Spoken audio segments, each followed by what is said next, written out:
우리 옆에 분하고 인사하겠습니다. 변화의 축복을 누립시다.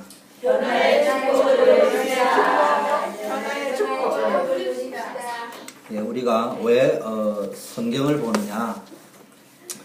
지식을 쌓기 위해서 하는 게 아니고요. 오늘의 새로운 역사를 쓰기 위해서. 성경에 있었던 이야기가 이야기로 끝나는 것이 아니고 사실은 스토리가 아니고 히스토리라는 역사란 말이에요. 그래서 그 성경의 히스토리는 리얼 히스토리입니다. 사실적인 거란 말이에요. 그 사실이 지금도 저와 여러분에게 우리 교회에 오늘날도 이루어지고 있기 때문에 그 우리의 역사, 나의 역사, 우리 교회의 새로운 역사를 써가기 위해서 우리가 성경을 공부하는 겁니다. 자, 예배가 뭐냐? 우리가 은혜 받으러 온다 이라는데 사실은 근본적으로 틀린 말이에요. 예배가 뭐요? 영어로 서비스. 정확하게 말하면 서비스라니까 또 그것도 헷갈려요. 여러분, 서비스로 받으러 오는 고객이 아니에요.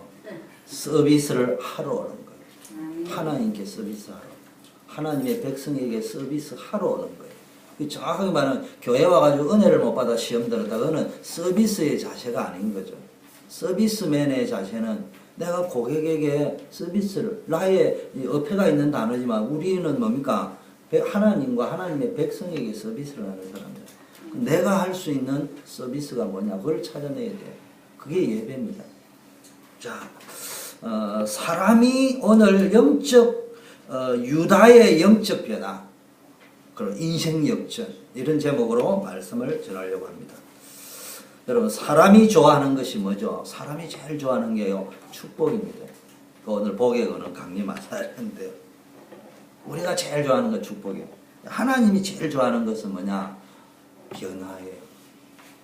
근데 우리는 하나님이 좋아하는 변화는 추구 안 하고요, 늘 뭡니까? 축복만 받으려고 하는 거예요. 우리의 삶 속에서 무엇을 선택할 것인가? 어느 것을 목적으로 할 거냐? 축복이 목적이냐? 변화가 목적이냐? 변화를 선택할 거냐? 축복을 선택할 거냐? 정확하게 말하면 우리는 축복을 선택할 능력이 없어요. 무엇을 선택의 목적으로 하느냐에 따라서 저와 여러분의 인생이 완전히 가치가 달라지고요, 결과가 달라지는 거예요. 축복을 달라고 이야기하는 사람, 누가 제일 축복을 바랄까요? 깡통 들고 다니는 거지지. 내 깡통 채워주세요. 우리 거지 같은 인생을 살 겁니까? 거지는 변화하지 않아요. 행동, 양식도 안 바뀌고 습관도 안 바뀌고. 홈리스 가운데 자가용 타고 다니는 홈리스도 있잖아요. 가치가 안 바뀌어요. 생각이 안 바뀌어요. 삶이 안 바뀌어요. 어찌 보면 그게 일종의 정신병이라는 거예요. 변화하지 않고 축복만 바라는 것은 일종의 정신 이상 정세 중에 하나일 수도 있어요. 자, 먼저 우리 서론적으로요, 창세기가 이제 지금 마지막 편, 우리가 흔히 말하는 요셉 편을 읽고 있습니다. 사실은 야곱의 약전이라고 하는데 요셉 편이라고 볼 수 있습니다.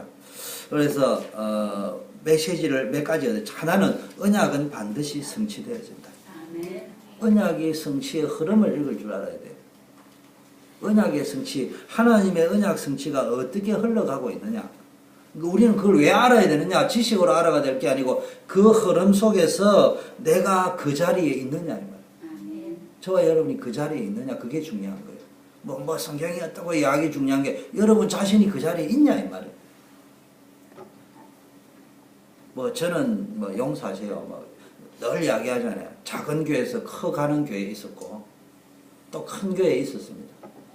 제가 수영역에 있을 때 보니까 영락교회에서 왔다, 순복음교회에서 왔다 이러는데요. 별거 아니더라고요. 와서 보니까 저 정도가 그 교회, 자기가 크게 자랑하는 교회라면은, 아이고, 참, 전혀 헌신 안 해요. 전혀 봉사 안 해요. 언약의 쓰임에 있지 않다, 이 말이에요. 알고 있는 거지. 내가 큰 교회에 있었다. 본 거는 많아요. 그래, 이래야 된다, 저래야 된다. 그건 언약이 아니에요. 정말로 내가 그 언약 성취에, 하나님이 성취하는 언약 성취의 흐름 속에 들어있냐? 그걸 지금 우리가 봐야 된단 말이에요. 자, 그 중에 하나가 꿈은 반드시 이루어진다. 그래서 여러분, 언약적 꿈을 잉태해야 됩니다. 비전, 꿈꾸는 자가 되어야 됩니다. 저는 평생 꿈이 없는 사람이었어요. 절망이었어요. 엄마 아버지가 돌아가시고 납니다. 그런데 그리스도를 정말로 20살에 인격적으로 영접을 했어요. CCC를 통해서. 예수 그리스도를 영접을 했어요. 그 새벽에 나가지고요, 예수 그리스도를 영접하고 찬양하고요, 학교 캠퍼스에서 새벽같이 나가 성경 읽기를 하는데 얼마나 은혜가 되는지. 이때부터 뭐가 생겼냐? 꿈이 생겼어요. 민족 복음화, 세계 복음화, 그 꿈이 생겼어요. 여러분, 요셉이 창세기의 주인공이라는 것은 잘 알고 있습니다. 그런데 이 요셉이요, 형제와 함께 양을 치고 있을 때에 뭡니까? 꿈을 꾸었단 말이에요. 그런데 이 양 칠 때에 이랬던 이 꿈 때문에 뭡니까? 요셉은 시련을 겪습니다. 뭐 꿈은 다 알고 있으니까 소개는 안 하겠습니다. 그런데요, 요셉은 이 자기가 꾼 꿈 때문에 시련을 당했습니다. 그의 인생은 실현당했지만요, 지금 마지막 장에 뭐한 게 요셉의 꿈이 실현되어지고 있는 흐름을 지금 이야기하고 있다. 창세기의 마지막 부분은 지금 뭐냐냐, 요셉의 꿈이 이루어져 가고 있다. 근데 뭘 아셔야 되냐, 꿈을 가지라 자꾸 한 게, 여러분 꿈이 없는 게 좋기는 좋아요. 꿈이 없으면 편안하게 살 수 있어요. 그런데 인생은 눌리는데 눌리는 줄도 몰라요. 거지가 내가 거지인 줄 몰라. 그게 정신 문제라고 하는 거예요. 꿈을 가지는 사람은요, 용기 있는 자만 꿈을 가질 수 있어요. 왜냐? 여러분이 진짜 꿈을 가지는 순간 그날부터 혹독한 시련이 시작돼요. 가치 있는 시련, 미래가 보장된 시련. 꿈이 없는 사람은 여기가 조사오니, 그냥 이대로가 조사오니, 이대로가 편하니. 꿈이 있어야 돼요. 저는 지구상에 가장 보기 싫은 인간이 뭐냐? 꿈이 없는 사람. 나는 젊은이들 보면요, 꿈 없는 인간을 보기를 용서하세요. 아주 사람처럼 안 봅니다. 그게 뭐 식충이지, 밥 먹는 벌레지, 똥 싸는 기계지. 왜 꿈이 없냐 말이야. 우리 가정을 살려보자. 내가 돈 잘 벌이자 이 말 말고 교회를 한번 살려보자. 내가 단 한 명이라도 살리고 가야 안 되겠냐. 누군가에게 희망을 주고 가야 안 되겠냐. 누군가에게 낙심한 사람의 소망을 줘야 안 되겠냐. 그걸 가지고 있어야 될 거 아니에요. 그 저는 뭐 남자한테 차이가 시험 들었다, 여자에게 차이가 시험 들었다, 교회에서 시험 들었다, 들 수 있습니다. 들 수 있어요. 저도 시험 드는데. 근데 그게요, 3일이 넘어가고 일주일이 지나갔다, 그거는 비전이 없는 사람이 하는 거지. 비전이 있어 보세요. 여러분은 오뚜기처럼 서게 하는 게 비전이다. 자, 그런데 지금 창세기 마지막 장면은 요셉을 중심으로 히스토리가 전개되는 것은 분명한데, 중요한 것은 지금 요셉이 이제 국무총리가 됐어요. 성공을 향하여 치닫고 있는데, 지금 창세기 전체 이제 뭐가 오느냐, 이스라엘의 역사는 이후에 이제 요셉을 통해서 보존되었던 야곱의 가문은 을 통해서 이제 야곱이 이스라엘로 변했잖아요. 야복 나루터에서 그 이스라엘의 축복이 이제 요셉을 통해서. 그래서 야곱의 약전이라는 거예요. 알고 보면은 야곱의 히스토리 속에 마지막 하이라이트가 요셉이거든요. 그런데요, 사실은 이스라엘 역사의 뭡니까? 중심은 누구를 중심으로 흐르냐? 유다를 중심으로 흐르는 거예요. 그래서 창세기 지난번에 있던 43장부터요, 서서히 유다가 공동체, 가족 공동체, 이스라엘 공동체의 리더로 등장하기 시작하는 거예요. 여러분, 우리 교회도 그렇고요. 어느 공동체에도요, 드러난 리더가 있고요, 숨겨진 리더가 있어요. 그 언약이요, 드러난 리더처럼 흐르는데, 용서하세요. 제가 목사지만 참 부끄럽게 짝이 없어요. 도대체 어제도 수련회를 마치고 인터넷에 들어가 보니까 진짜 한국교회 목사님들 크지를 말지. 그러니까 큰 교회 목사님도 다 그런 것처럼 이미지가 돼버렸어요. 고발을 안 당하나, LA는 뭐 또 어느 교회는 또 무슨 일이 안 생기나. 그게 뭡니까? 드러날 적에는 자기가 주인공처럼 생각해서 그런 거예요. 그런데 사실은요, 이면에 들어있는 언약의 흐름은 다른 쪽으로 흐르고 있다. 유다를 통해서 흐르고 있다. 이스라엘의 이후 역사는 요셉이 아니라 유다를 중심으로 흐른다는 역설적인 사실을 여러분 이번 이 성경에서요, 말미에서 볼 수 있어야 돼요. 창세기 말미에서.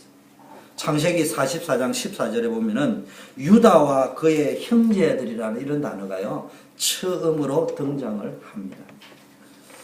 여기에서 유다가 비로소 형제들의 대표로 등장하게 됩니다.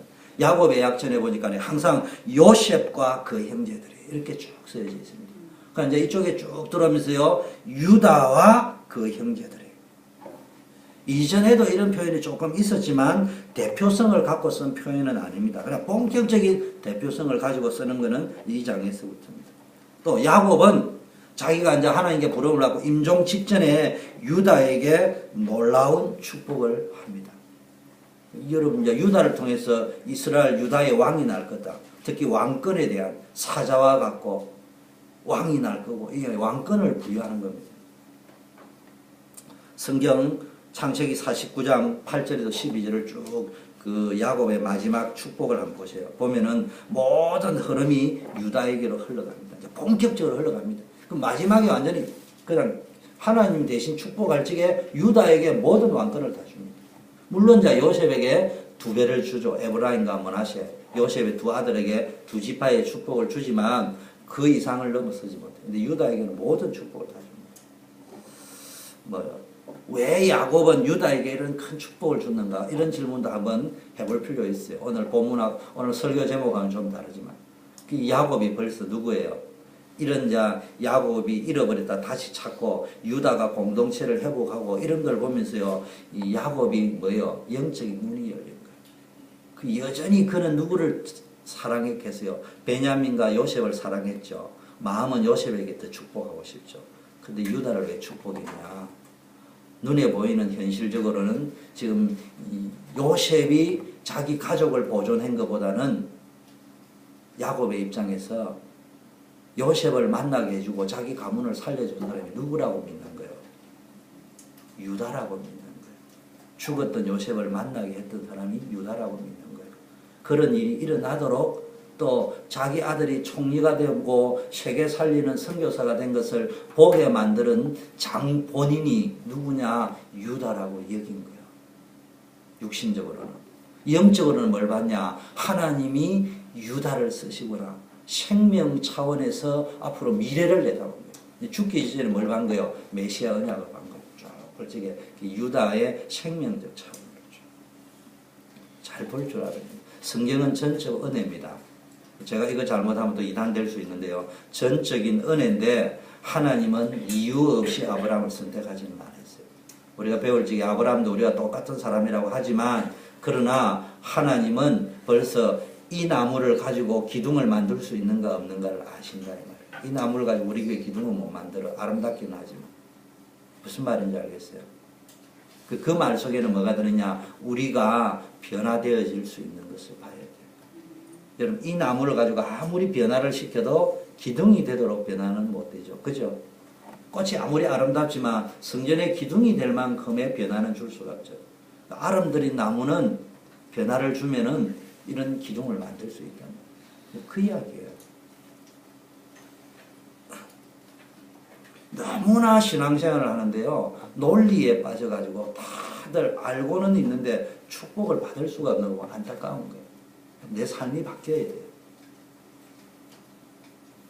만일에 우리 단체에서 하는 메시지가 복음이라고 이야기하는데 맞아요. 그게 맞거든요. 오직 그리스도가 맞는데 변화되기 싫은 나의 모습에 가장 적합한 메시지이기 때문에 받았다면 그거는 망하는 메시지입니다.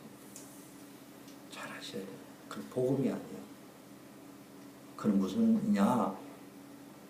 중앙원에 있는 사천 볶음밥이에요.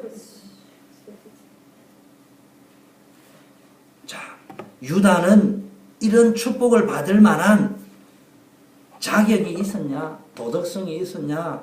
인격이 있었냐? 하면 우리가 그동안에 읽었던 본문을 쭉 생각을 하면 들었던 설교를 할 적에 유다에게서는 전혀 이런 모습을 볼 수가 없어요.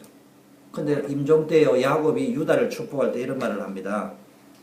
너의 아버지의 아들들이 너 앞에 절할 것이다. 이게 지금 원래 누구에게 받은 꿈이요? 요셉이 받았던 꿈이랍니다. 이게 지금 누구에게로 가버리느냐? 원래 요셉이 하나님께로 받은 꿈의 중심 내용이 아버지와 아들들이 너 앞에 절할 것이라는데 이게 어디로 시프팅 되어버리냐? 유다에게로 갑니다. 성경이 참 묘한 복선이 있는 거예요. 사자와 같은 축복이 부여됩니다. 유다에게 왕권이 주어졌는데 언제 왕이 될 만한 사람이 되었냐? 전혀 자격이 없었어요. 나중에 신약 성경에 오면요, 아브라함의 족보가 쭉 나오면서요, 아브라함이 이삭을 낳고 이삭이 야곱을 낳고 야곱은 누구를 낳았다고요? 요셉을 낳았다 소리 안 하고요, 유다와 그의 형제를 낳았다. 요셉과 그의 형제를 낳았다 이래 안 하고요. 또 뭡니까? 제일 첫 형을 이름을 장자 이름을 먼저 거론하지도 않고요. 누구를 거론했냐? 유다와 그의 형제를 낳고 영적 장자를 누구로 주단 말이에요? 유다를 두었단 말이에요.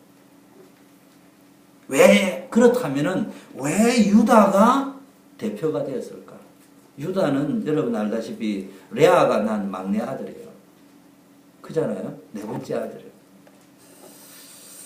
어떻게 해서 이 사람이 메시아의 계통을 잊게 되었는지는 한번 우리에게 적용한다고, 우리에게도 여러분 메시아 언약이 성취되어 여러분을 통해 성취되어야 될 거 아니에요. 그렇다면 한번 돌아봐야 된단 말이에요. 자, 지금까지 성경을 읽으면서 전혀 유다는 축복받을 사람이 아닌 것처럼 밋밋한 사람이었고 어째 보면은 전혀 나쁜 사람처럼 보일 수도 있는 이런 상황이었는데도 어째 이렇게 언약 성취의 주역이 됐냐? 멀리 내다볼 적에 끝을 볼 적에 터미널을 볼 적에는 유다가 최고 메인 게스트가 되고 축복받은 주인공이 될 수 있었냐? 뭔가의 변화가 있었다 이 말이죠. 원래 이런 사람이 아닌데 이렇게 변화되었을 적에는 변화된 전환점이 있었다 이 말이에요. 여러분도요, 지난주 강단이 전도운동에 쓰임받는 교회가 되자 이랬는데, 전도운동에 쓰임받는 교회, 전도운동에 쓰임받는 일꾼, 전도운동에 쓰임받는 리더로 변화되어지는 영적 전환점이 있어야 돼요. 우리 하나 집사님이 수련회를 함께 가면서 그 중간에 막 저 일을 하는 거 내가 보니까 참 뭐 도와주는 사람도 별로 없고 참 헌신했어요. 근데 뭡니까? 이게 정말로 영적인 변화 속에서 하나님이 그를 축복한다. 잘 아셔야 돼요. 큰 일을 했다, 작은 일을 했다 중요한 게, 중요한 거는 내가 얼마나 큰 교회 다니냐, 그 중요한 게 아니고, 정말로 리얼 스토리가 하나님께서 임받냐, 이 말이에요. 유다의 옛 모습을 한번 볼까요? 왜 이 모습을 보냐? 우리들의 모습이라. 하나님의 전적인 은혜로 새로운 사람이 되었습니다. 유다라는 인물 댐댐이가 전혀 그게 아닌데요. 자, 유다는 어떤 사람이냐? 원래 유다의 옛 모습이 아주 냉정한 냉혈동물이에요. 비열하고 거짓 술수에 능한 인물이에요. 야곱의 12아들 가운데 가장 야곱을 닮은 사람이 누구냐? 유다예요. 알고 보면. 참, 그 나무래. 이 왜냐? 창세기 37장 26절 28절에 보니까 요셉을 장사꾼들에게 팔자고 제안을 누가 했냐? 원래 유다가 했어요. 요셉을 죽이자는 음모에 유다가 가담을 했다가 마당 루벤의 제안을 따라서 요셉을 구덩이에 던지죠. 루벤은 어떻게 해요?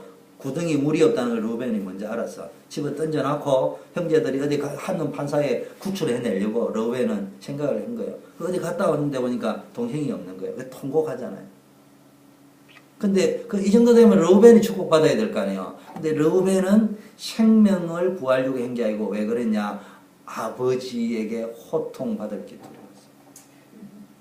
육신적으로 그래 하려 했던 거예요. 무슨 얘기인지도 똑같아. 그런데 유다가 왜 이렇게 했냐? 유다는 사실은 형들 팔자고 이야기하는데 거절할 수 없는 분위기 때문에 죽이려고는 했지만 나중에 뭐 하느냐? 사실은요, 동생을 죽이지 않으려고 팔자고 이야기하는 거예요. 그게 벌써 생명이 또 다른 차원으로 들어가는 거예요. 어쨌든 그 당시에 형제들과 함께 동생을 죽이려고 도모했던 사람이에요. 그 구덩이에 던져놓고도 뭐 하는 거예요? 울고 앉아 있었을 건데, 살려달라고 발버둥을 치고 있었을 건데, 음식을 태평스럽게 먹고 있고요. 미디안 상인들이 지나가니까 요셉을 팔자고 제안을 했습니다. 그러면서 뭡니까? 아버지 앞에 와가지고는 자기들이 행한 모든 죄를 누가 앞장서서 은폐합니까? 유다가 앞장서서 은폐를 합니다. 아버지에게 뭐라고 이야기합니까? 채색 옷을 아버지가 요셉에게 자주 입혔던 그 떼떼 옷을요 탁 보이면서 뭐라고 이야기하느냐? 유다가요 요셉을 아버지의 아들 요셉이 이렇게 죽었다. 이 말은 무슨 말이라고요? 내 동생 요셉, 우리 동생 요셉이라고 희은이가 안 하고 아버지의 아들이라고 이야기합니다. 주 요셉을 보고 주 희은이가 아버지의 아들 요셉이라 이렇게 이야기합니다. 내 동생이라 이야기하는, 우리 동생이라고 이야기하는 그 말 속에는 뭐가 들어있다고요? 아버지에 대한 원한과 미움이 들어있는 거예요. 요셉만 살아가는 거예요. 그게 죽었다. 이제 당신 아들은 죽었다 이 말이에요. 우리는 아들도 아니었지 않냐 이 말이에요. 지금 그게 들어있는 말이에요.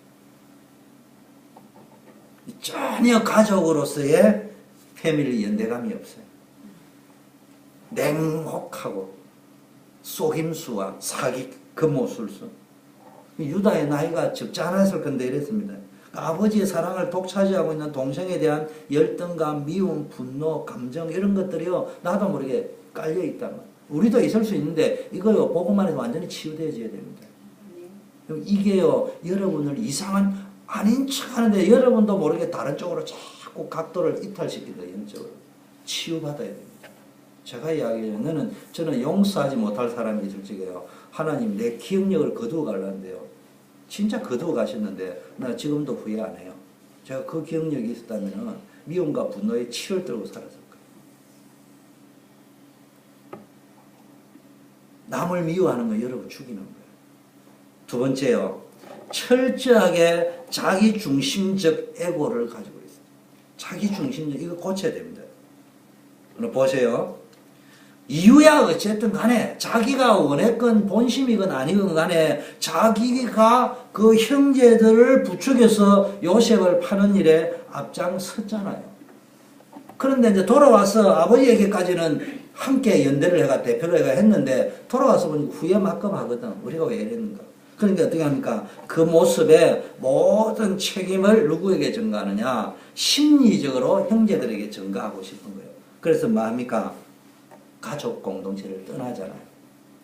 그럼 가족 공동체를 떠나가 이방 땅으로 가가지고 히라라는 친구를 멘토로 삼고 친한 친구로 삼고 수아라는 여자를 뭡니까? 이방 여자와 결혼하잖아요. 이때요 시험에 들어서 가족 공동체를 떠납니다.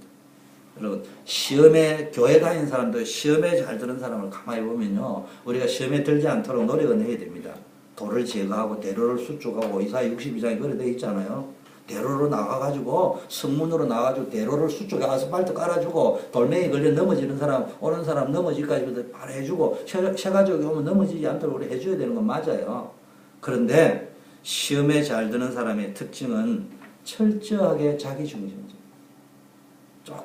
조금 다른 사람 중심 교회 공대 상대방 입장에도 왜 저 말을 해야 될까 생각하면은 시험 안 될 건데 늘 자기중심적.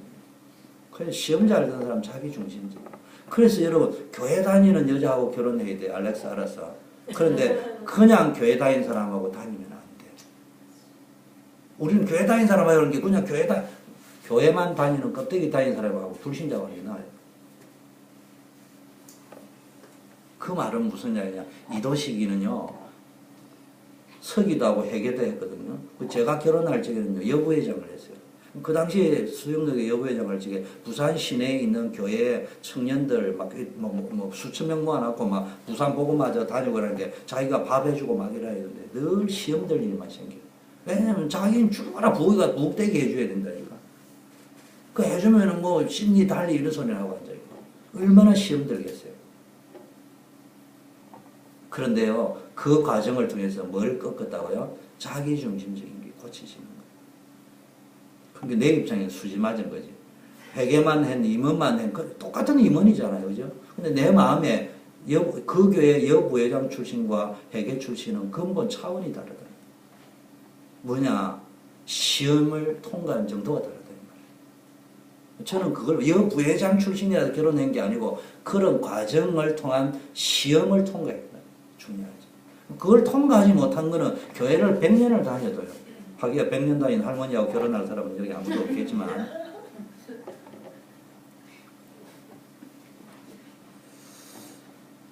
세 번째요. 육신적이고 세속적인 세계관과 가치관을 가진 인물이었습니다. 이거 빨리 고쳐야 돼요. 여러분 보세요.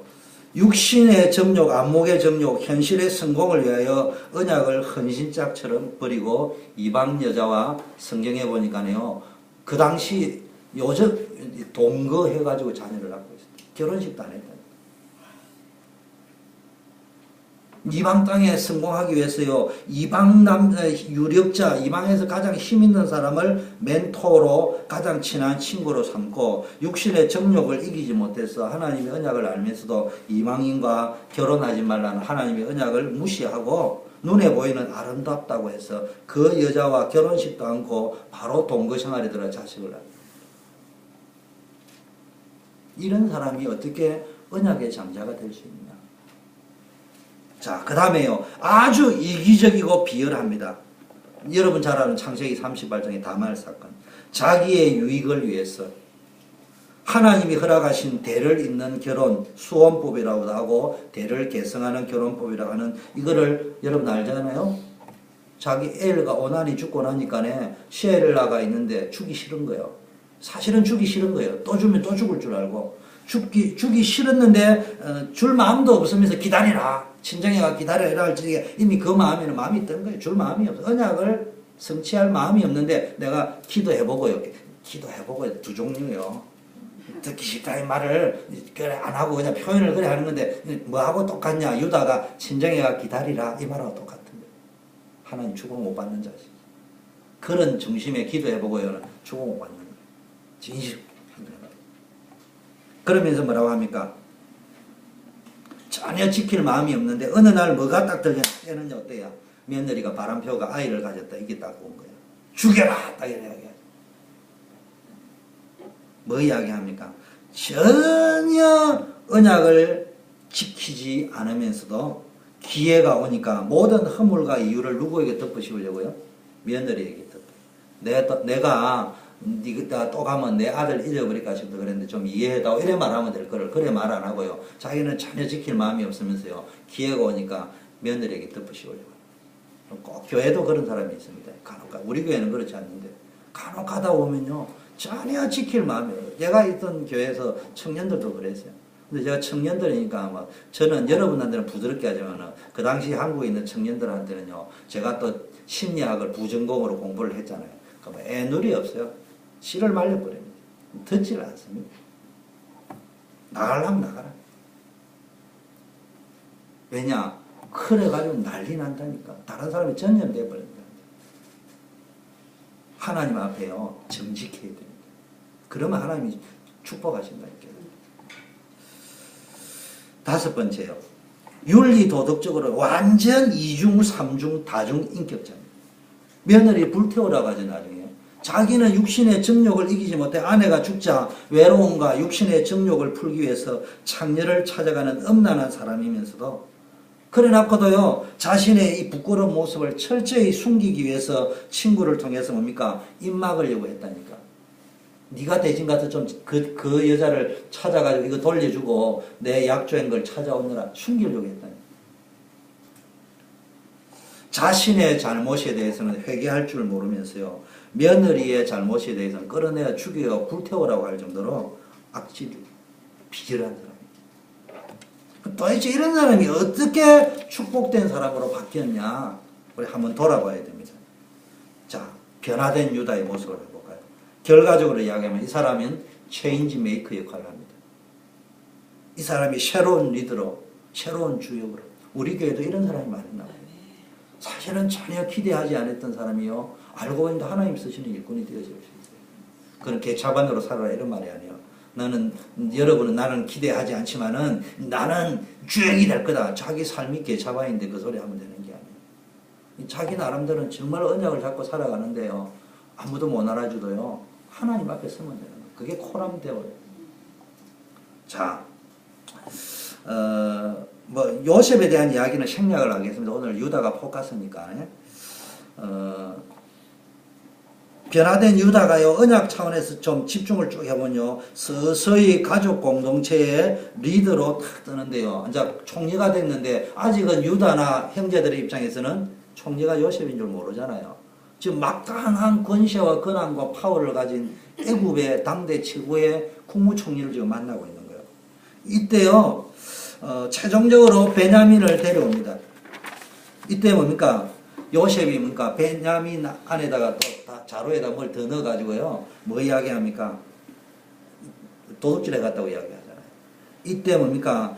유다가 뭡니까? 가문을 대표하는 대표성을 갖거든요. 근데 제일 먼저 보니까요, 아버지를 뭡니까? 변화시키고, 그 다음에 뭡니까? 차근차근 자기가 희생하는 장면이 나오는데요. 우리 한번 살펴보려고 합니다. 자, 여러분 잘 알다시피 다말과의 사건 이후에는 유다는 거의 등장하지 않습니다.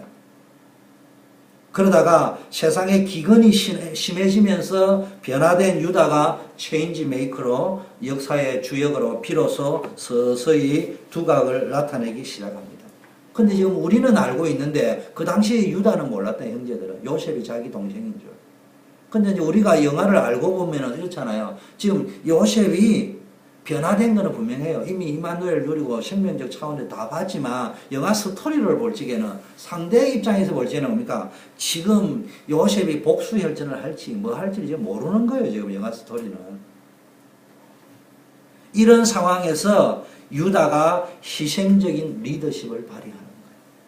그 첫 번째 양식을 얻으러 갔을 적에 막내 동생 있다고 해가 안 데려면 안 된다 할지 이게요. 어마어마한 위기를 조성하는 거예요. 그 애굽의 국무총리의 말 한마디에 경제는 위기는 왔죠. 먹고는 살아야 되겠죠. 갈라니까 그 말은 지켜야 되겠죠. 아비는 안 하겠다 하죠. 이럴 적에 이미 가정에 굉장한 위기가 와가 있는 거예요. 이러지도 못하고 저러지도 못하고. 우리 교회로. 여러분 성경과 설교를 들을 적에요. 강 건너 불경하는 스토리를 들으면 안 돼요. 무조건 나와 우리 교회에 적용을 시켜서 다시 들어야 된다니까.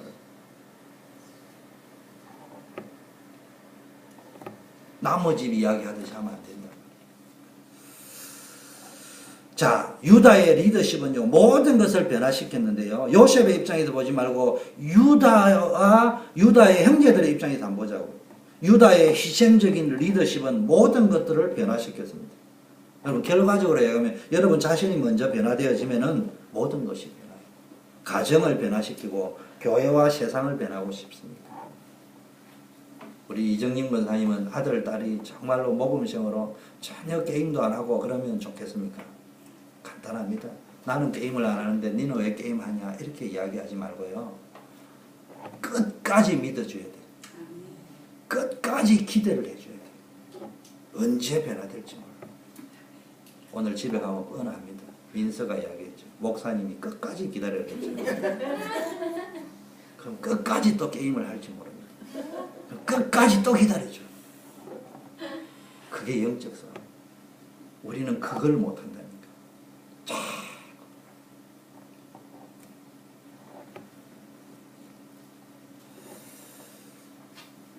자신이 변화해야 돼. 내가 무슨 이야기냐? 내가 변하지 않으면 내 자식도 못 바꾸는 거야. 내가 안 바뀌면 우리 교회도 못 바뀌는 거야. 제가 기도를 아침마다 일어나 기도하면서 내 자신이 어떤 이유든지 바뀌어야 되지. 성도들에게 잔소리해가지고는 되는 게 아니다. 감사할 줄 알고, 기도할 줄 알고, 언약적으로, 영적으로 바뀌어야 됩니다. 자, 보세요. 아무도 헌신하려고 하지 않는 상황에서 용기와 결단을 내리고 유다가 결단을 했는데 이게 뭡니까? 가족 공동체를 복음적으로 변하게 만든 원동력이 됩니다. 뭐 지난 스토리도 야곱 아버지를 변화시켰잖아요. 오늘 들어가면요, 야곱의 형제들을 뭡니까? 베냐민의 생명을 우리의 생명으로 바꾸겠다고 이야기할 정도로 뭡니까? 가족 공동체를 복음적으로 바꾸게 만들고, 이 변화는 결과적으로 뭐예요? 애굽의 총리의 마음도 바꿀 수 있었습니다. 자, 하나씩 보겠습니다. 유다의 첫 번째 변화된 모습을 한번 볼까요? 아버지의 마음을 움직이는 장면. 아무도 희생하지 않을 적에요. 가나안 땅의 양식을 다 잃어버렸을 적에, 가나안 땅에서 1차 갔다 온 거 다 쓰고 없을 적에 뭡니까? 아버지는요, 아들 때문에 이제 막내 아들 또 잃어버릴까 싶어가지고 못 보내고 있는 상황이었습니까? 상황의 심각성을 이야기하면서 내가 책임지겠다고 이야기해 주죠. 그 말로서 한 게 아니고 진심이었다니까. 진심이었다. 아이와 함께 보내시면 우리가 곧 가겠다. 그러면 아버지와 우리 어린 아이들이 다 살고 죽지 아니하겠다. 뭘 봤다는 말이요? 아버지와 가족과 어린 아이들에 대한 깊은 사랑과 책임감을 수반한 말을 했다. 교회 공동체 안에서요, 거룩한 부담을 가져야 됩니다. 나의 책임이 뭔가. 교회 와가지고 내 책임이 없다. 그럼 편안하겠지. 그거는 쇼핑하는 거예요. 여러분, 가정 공동체에 가서 나의 책임의식이 없다. 그건 가족이 아니에요. 그게 나는 아무 책임의식도 없고 무책임하고 방종하는 것을 복음이라면 그건 복음이 아니에요. 유다는요, 더 깊은 헌신을 하죠. 내가 그를 위하여 담보하겠다. 내가 대신 죽겠다 이 말이에요. 이런 헌신을 했습니다. 그게 누구를 바꿨다고요? 아버지의 마음을 움직인 거예요. 그러면서 형제들의 마음도 잠깐 움직였겠죠. 자, 그 다음 볼게요. 유다가 두 번째 이야기합니다. 형제들의 마음이 이제 본격적으로 두 번째는 형제들의 마음이 바뀌는데요. 참된 영적 변화의 모습이 이제 탁 나옵니다. 뭐라고 합니까? 이제 베냐민의 자루에다가요, 뭡니까? 요셉이 이제 머리를 써가지고 이제 끝까지 어떻게 하는지, 형제들이 어떻게 하는지 보려고 넣어놨다. 자루에다가 언대접을 자루를 쭉 넣어놨고 나니까네, 뭐라고 이야기합니까? 요셉의 형제들이 뭡니까? 우리가 하나님 앞에 죄를 지었다. 처음으로 하나님 앞에 죄 지었다는 단어였습니다. 오늘 처음으로 유다와 그 형제들은 단어가 나오고요. 두 번째, 유다가요, 처음으로 하나님이 우리의 죄를 드러내셨다. 이 말의 의미는 뭐냐? 여러분, 참된 영적 변화의 시작은 어디서부터 시작되냐? 하나님이 살아계시구나. 하나님이 지금 역사하고 계시구나. 여기서부터 시작됩니다. 또 참된 하나님을 만났다는 증거의 시작은 어디에서 발견되어지느냐? 나의 회개할 것이 무엇인가를 깨닫는 것이죠. 나의 잘못을 깨닫는 것이죠. 그동안 우리는 복음을 20년 들으면서 그렇게 가르친 적이 없는데 철저하게 자기의 죄와 허물은 위장하고 포장하고 덮어주는. 물론 복음은 그리스도의 피로 덮어주는 거예요. 말장난을 그래 버리면 되는 게 아니에요. 언제 그리스도는 이게 뭐지? 하야타이라면요 어떻게 한다고요? 여기 하얗다고 하면은 그냥 가는 거예요. 포인트 칠할 필요가 없잖아. 여기에 내 죄가 시커멓게 있습니다. 그럼 하얀 거로 딱 칠하고 가는 거예요. 무슨 이야기냐? 내 죄를 인정해야 주님이 피로 도말을 해주지. 그게 전제되어져 있는 피로 도말하는 거예요. 그게 복음이에요. 복음은 내가 인정할 적에 용서받는 거예요. 내가 그 죄를 인정하지 않을 때는 용서받을 수 없는 거예요. 그렇지 않으세요? 물론 알게 지은지 모르게 지은지 그렇게 이야기해요. 그 뭐예요? 내가 죄인이라는 걸 인식해야 된다. 오늘날 때로는 좀 방종하고 방탕하는 사람들이 왜 많으냐? 자기의 죄를 인정하지 않기 때문에. 2부 예배 때 그거는 설교를 좀 하겠습니다. 자, 뭐라고 이야기합니까? 유다가 내 주께 무슨 말씀을 하오리까 쭉 설명하면서 하나님이 종들의 제약을 적발했고 우리와 이 잔이 발견된 자는 뭡니까? 다 주의 종이 되겠나이다. 이렇게 쭉 하면서 하나님은 이제 하나님이 지금 드러나게 하는 것들을 서서히 이제 뭐 이야기합니다. 뭘 봤다는 말이요? 배후에 역사하고 계신 하나님을 사실적으로 봤다. 근데 이제 요셉이 또 한술 더 둡니다. 우리가 책임지겠다 이러니까 안 된다. 이 개인이 책임지는데. 그래서요, 끝까지 어떻게, 왜냐, 아직도 못 믿겠는 거예요. 이게 또 나중에 베냐민 놔두고 이제는 핑계 좋게 3쿠션, 9쿠션 떨리면서, 그러면 어쩔 수 없죠. 이러고 이제 베냐민 이제 또 갈 것 같아서, 이게 진짜 벗겨난지 가짜로 변한지 알아보려고 이야기하죠. 이때요, 유다가 마지막 세 번째 합니다. 이때 이제 애굽의 총리가 볼 적에 이게 진짜고는 느껴지는 말을 합니다. 어떻게 하느냐. 이런 표현을 씁니다.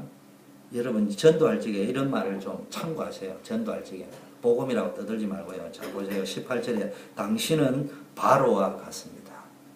이 말은 뭐요? 일단 상대를 인정해야 돼요. 우리는 어떻게 해요? 일단 무시하고 복음도 못 깨달아요. 하나님도 모르는 주제. 우리 하나님을 설명하겠습니다. 이렇게 이야기 안 하고 당신은 바로와 같습니다. 이렇게 이야기. 당신 말이 맞습니다. 인정하고 들어가야 합니다. 우리는 일단 남을 가르치려고 합니다. 가르치려고 하지 말고 들어줘야 돼. 있는 모습 그대로 인정해 줘야 돼. 인정해 주되 그게 잡혀 들어가면 안 된단 말이에요.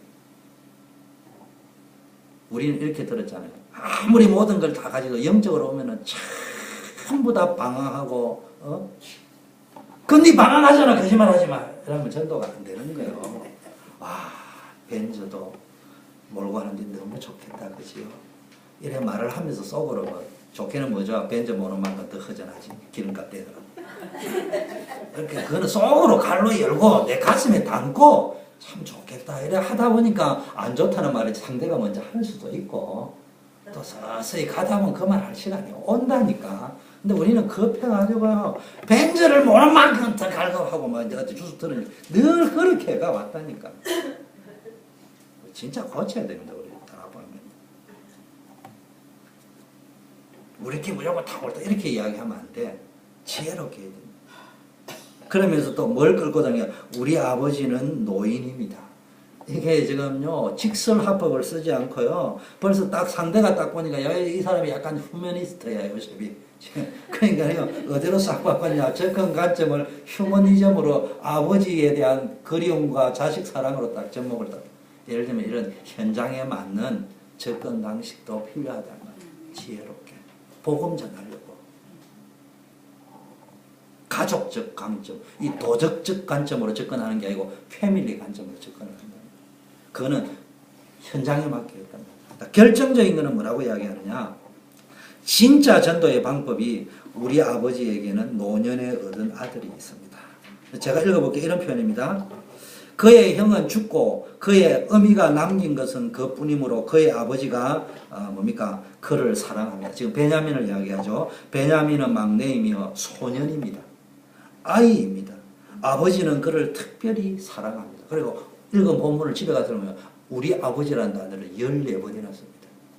14번이나. 내가 헤아렸어요. 직접. 손으로 다시 딱 14번이야. 또 이야기합니다. 특히 유다가 이런 말을 합니다.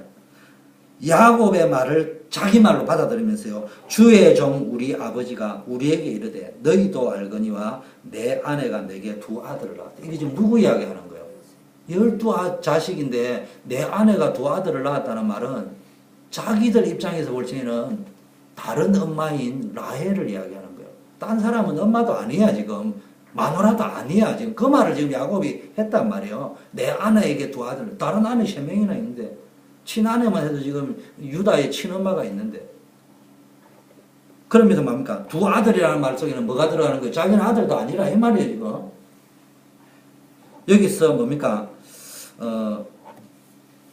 요셉과 베냐민을요 내 아들로 생각한다. 이걸요 유다가 이 말을 전하면서 전혀 아까 뭐라고 했어요? 보세요. 아버지의 아들이 이 말을 할 때 그 거부 반응이 지금 전혀 없어진 거예요. 요셉과 베냐민을 아버지의 아들로 인정하는 거예요. 극단적으로 하면 자기는 아버지 아들도 아니도 괜찮다 이런 말이죠. 다른 건 다 첩의 자식이다. 이 정도로 바뀌어버렸어요. 이 지금 무슨 이야기냐 하면은 제가 말하려는 거는 전도 현장에서 메시지를 가지고 하는 것이 아니고 자신의 변화된 리얼 스토리를 가지고 전해야 그게 최고의 전도가. 우리는 돌돌달달 이어가지고 뭐 하나님 떠났지 그건 처음 들으니까 충격이지. 물고기는 물에 사야 나무는 땅에 뿌리를 박아야 되고 새는 하늘을 날아야 하는데 내 생각이 전혀 내 땅에 헤딩하려 하는데 인간은 물고기는 물에 살아야 되고 나무는 흙에 뿌리를 박아야 되고 새는 공중에 날아다녀야 됩니다. 그럼 인간은 어떻게 해야 돼요? 인간은 두 가지입니다. 하나님을 만나야 되고 두 번째 지구에서 살아야 돼요. 아직. 우리는 늘 화성에 사는 것처럼 앞으로 지금 달나라에 가 살 것처럼 이야기하잖아. 그러니까 이 땅에서는 받을 축복이 없는 거야. 땅에서 안 사니까 생각이. 늘 달나라 갈 생각이야. 앞으로 다 달나라에 가면 축복받을 거야. 지금은 땅에 있다니까. 그 땅에 있는 생각을 해요. 그래서 성경이 뭐냐? 달나라를 정복해라 안 하고 땅을 정복하고 행육하고 번성하고 땅을 정복하고 다스리는 거예요. 우리는 전혀 땅을 정복할 생각을 안 해. 달나라 갈 생각을 하승할 생각. 최고의 전도 방법. 이만큼 아버지의 아들 요셉 이래 이야기 안 하고요. 내 동생, 이 아이, 이 연민과 사랑이 얼마나 들어있는 리얼 스토리. 가슴도 심장도 유광수 목사님의 하트 말고 이식받은 여러분의 하트를 가지고 설교합니다. 캠프팀이 와가지고 설교에는 오병석 목사님이 한 그 말 말고 그걸 받아가지고 이식을 받아가지고 내 것이 된 걸 가지고 그 이야기를 지금 이야기하는 거예요. 제가 설교를 자꾸 설명하는 이유가요. 제발 지식에 빠지지 말라고 이야기하는 거예요. 자, 아비의 생명과 아이의 생명이 결탁되어져 있다. 이게 아버지와 아들과 생명이 묶여져 있단 말이야. 진심으로 뭘 이야기합니까? 가족에게 대한 생명 사랑에 대한 이야기를 합니다. 그러면서 자기 아버지와 요셉, 베냐민과 요셉과의 관계가요 14번이나 이야기할 정도로요 진심이었단 말이에요. 그리고 자기도 경험이 있잖아요. 두 아들을 잃어봤잖아요. 뭐든지 자기가 잃어봐야 뭘 안다니까. 우리 랩런트도 떠들어 사도요 자기들이 이제 아이 낳고 길러봐야 안다니까. 자, 자기가 대신 종이 되겠다 그죠? 자기가 이만큼 뭡니까? 유다의 이 태도는요 요셉 국무총리에게요 신뢰를 줬습니다. 유다가 완전히 변화되어 있습니다. 자, 마지막 이 유다의 힘은 아버지와 가족 공동체를 복음적으로 바꾸고 자기가 가장 골리앗처럼 여기는 애굽의 총리의 마음도 바꾸었는데 이 결과가 어떻게 됩니까? 요셉이 정체를 드러내고 어떻게 해요? 형제들과 화해하죠. 이걸 다른 말로 뭐예요? 원리스. 그럼 유다는 이 일에 쓰임을 받았던 게 뭐예요? 원리스 메이커. 다른 말로 피스 메이커. 근데 유다 입장에서는 피스 메이커, 원리스 메이커인데 중요한 거는 지금 요셉의 형제들이 요셉과 화해함으로써 무슨 일이 생기는 겁니까? 야곱의 족속이 어디래요? 애굽 고센 땅으로 가가지고 60만 명 장정만 나중에 200만 명, 400만 명이 되잖아요. 남녀 아이들까지 다 합치고 종들까지 합치면은 그럼 맥시멈 400만 명이 돼가지고 이 사람들이 어디를 가는 거예요? 가나안을 정복하잖아요. 그죠? 그리고 뭘 만들어요? 이스라엘 유다 왕국을 건설하잖아요. 그럼 지금 성경이 뭘 이야기하려는 거예요? 지금 가나안 정복과 이스라엘 유다 왕국의 건설의 초석이 지금 창세기를 설명하는 이유가 그 이야기예요. 지금 그 마무리를 하는 게 지금 앞으로 유다 왕국을 건설할 코어 멤버가 이렇게 구성이 돼가 애굽으로 내려갔다. 그게 지금 창세기가 마지막에 말하려고 하는 메시지 핵심이에요. 우리는 그냥 모르고 읽은 거라. 그 지금 무슨 이야기냐? 우리 초대 교회가 앞으로 세계 복음화에 쓰일 핵심을 만드는 시간들. 거기에 지금 유다와 같은 사람이 나와줘야 된다 이 말이에요 지금. 그걸 찾은 내가 지금 그래서 설교를 자꾸 깊게 하려고 하는 거예요. 일부 예배 나온 사람들한테. 여러분 교회 공동체를 위한 여러분 개인 12지파의 화해 없이 원리스 없이 이 멤버의 원리스 없이는 세계복음화 불가능합니다. 하셔야 돼요. 일부 예배 나온 사람 보통 중요한 게 아니에요. 우리 초대 교회 공동체를 위한 복음적 변화, 전도자의 삶을 통한 변화는 세계복음화의 초석이 됩니다. 여러분들 변화됩니다. 12지파의 원리스는 유다의 참된 회개와 참된 영적 변화로부터 시작이 되었다. 우리 교회가 변화되어지는 것은 렘넌트 여러분 한 명 한 명이 바뀌어져야 됩니다. 자, 교회 공동체가 하나 되는 것은 언약 잡은 한 사람의 변화에서부터 시작됩니다. 자, 그럼 뭘 배워야 되느냐? 유다의 회개와 변화는 뭘 기준으로 아까 말했죠. 하나님에 대한 인식, 세계관이 바뀌었다는 말이에요. 아, 이게 하나님이 모든 걸 주관하고 있구나. 하나님 없이도 잘 살 수 있다는 세계관에서 하나님이 모든 걸 주관하고 있구나. 코람데오 인식으로 또 바뀌는 거예요. 요셉이 가졌던 인식으로 유다가 이제 본격적으로 인식을 하기 시작합니다. 자, 그 다음에 뭡니까? 전인격적인 변화를 가졌습니다. 자기의 죄인됨을 고백했단 말이에요. 그래서 여러분, 복음은요, 숨기는 게 아니에요. 복음은 숨기는 거는 복음이 아니에요. 하나님이 숨기게 만드는 거예요. 그럼 뭐 해야 됩니까? 내가 계속 나는 죄인임을 깨달아야 된다니까. 그리고 그걸 하나님이 제사함을 하는 걸 용서를 체험해야 됩니다. 이게 회개입니다. 지적으로 동의하고 정서적으로 인정하고 의지적으로 결단해야 됩니다. 그거 바꿔야 됩니다. 영접해야 됩니다. 자, 결국 신앙생활은 우리의 인격을 변화시키는 것입니다. 결론, 창세기 43장 44장의 메시지를 들으면서 유다에게서 뭘 발견하는 거예요? 이제는 뚜렷하게 유다가 왜 축복받을 수밖에 없는지에 대한 이미지가 그려지잖아요. 그 이미지가 뭐예요? 성경에 하나님이 인간을 만들 적에 하나님의 형상대로 창조하실 때 영어로 뭐라고요? 하나님의 이미지. 무슨 이야기인지 알겠습니까? 우리에게 뭐가 회복되어진다고요? 하나님이 만드신 최초의 하나님의 이미지가 회복되어져요. 이게 뚜렷하게 그는 형제를 위하여 엎드려 울며 간청하고 자신을 생명의 담보물로 바치겠다고 하는 그런 하나님의 형상. 인류를 구원하기 위하여 십자가에 달려 돌아가시겠다고 했던 그 예수 그리스도의 이미지, 형상. 그 모습이 지금 유다에게서 발견되어지는 거예요.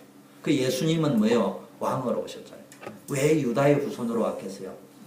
예수님이 십자가에 달려 돌아가듯이 내가 대신 죽겠다는 그 이미지를 누가 12형제 가운데 제일 많이 가지고 있었다고요? 유다가. 요셉은 있는데 어떻게 갔다고요? 모르고 끌려가지고 그렇게 된 거예요. 그냥 된 거. 근데 유다는 알면서도 죽겠다는 죽음의 길을 간 거예요. 결과적으로. 무슨 이야기인지 알겠죠? 하나님은 그걸 알고 유다를 쓰셨다. 이런 점에서 유다는 다윗을 닮고 나중에 예수 그리스도를 닮은 자입니다. 이 이미지는요, 정말로 예수님의 가슴을 가지고 있어요. 심장을 가지고 있어요. 전도자예요. 자신을 화목질로 바친다. 여러분, 어떻게 변화되어야 되느냐? 카멜레온식으로 변화되면 어떻게 변화된다고? 내가 교회를 위하여 내가 죽는 것에 대해서도 감사할 수 있는 그렇게 변화되어져야 돼요. 나는 죽으라고 헌신했는데 아무도 몰라준다 이런 거 말고 아무도 몰라준데도 내게는 넘쳐흐르는 기쁨이 있는 거예요. 왜냐면 수련회 하는데 보니까 막 여자 혼자 있는데 우리는 남자도 별로 없잖아. 그러니까 막 하나 집사님 혼자 막 끙끙하고 다 해. 우리는 어제 그래도 선교 민서라도 찬양 연습하러 온다. 뭐 물론 내가 내려가지고 다 저거 연습한데 내가 이 진 다 세팅을 리플레이스를 시켰습니다만 하나 집사는 어제 돌아가서 자기 혼자 그 펜 앉아가지고 다 집에 있는 우리끼리 했어요. 우리는 이래도 되는데 하나 집사는 마무리하고 완전 잠도 못 잤을 거야. 다 디스차지 한다고. 누가 알아줍니까?